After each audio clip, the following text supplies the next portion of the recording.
नमस्कार, news one nation देख रहे हैं आप। मैं हूं आपके साथ रश्मि। बिहार में पंचायत चुनाव के ऐलान के साथ ही आदर्श आचार संहिता भी लागू हो गई है और इसको लेकर राज्य निर्वाचन आयोग की तरफ से कई सारे दिशा निर्देश भी जारी किए गए हैं। आपको बताएं कि एक बार फिर से राज्य निर्वाचन आयोग ने सख्त आदेश जारी करते हुए कहा है कि चुनावी यात्रा को सरकारी यात्रा से बिल्कुल अलग रखना होगा, यानी कि अब मंत्री, विधायक और सांसद पर कड़ी नजर रखी जाएगी और अगर इन्होंने सरकारी यात्रा का इस्तेमाल चुनावी यात्रा में किया तो आदर्श आचार संहिता का उल्लंघन माना जाएगा और उन पर कार्रवाई भी हो सकती है। ऐसे में राज्य निर्वाचन आयोग की तरफ से क्या कुछ दिशा निर्देश दिए गए हैं, किस तरह से अब मंत्री जी को इस दिशा निर्देश का पालन करना होगा और साथ ही साथ मुखिया पर भी नजर रखने की बात कही गई है। ऐसे में किस तरह से अब राज्य निर्वाचन आयोग की तरफ से जारी इस निर्देश का पालन बिहार पंचायत चुनाव में करना होगा, आपको पूरी जानकारी देते हैं।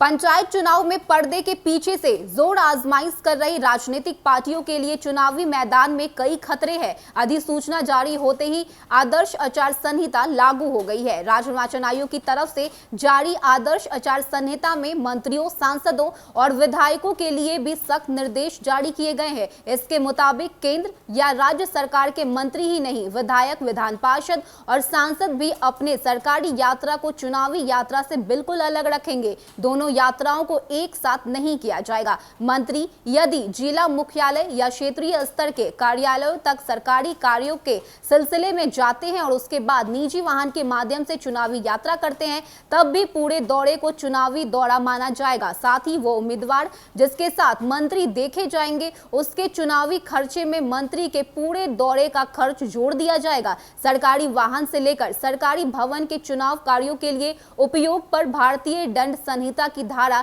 171C के तहत कार्रवाई की जाएगी। इसके तहत दोष सिद्ध होने पर 3 महीने कारावास की सजा या 200 रुपए आर्थिक दंड हो सकता है या दोनों ही हो सकता है। यह एक गैर जमानती संज्ञेय अपराध है। इसकी सुनवाई मजिस्ट्रेट करेंगे। राज्य निर्वाचन आयोग ने मतदान के दिन के लिए वाहनों के परिचालन को लेकर खास निर्देश दिए हैं। इसके मुताबिक मतदान के दिन जिला परिषद सदस्य पद के उम्मीदवार एक हल्का मोटर वाहन का उपयोग करेंगे। पंचायत समिति सदस्य उम्मीदवार 2 पहिया वाहन, मुखिया पद उम्मीदवार 2 पहिया वाहन से घूमेंगे। इसी तरह सरपंच पद के उम्मीदवार भी 2 पहिया वाहन से घूमेंगे, जबकि ग्राम पंचायत सदस्य और पंच पैदल घूमेंगे।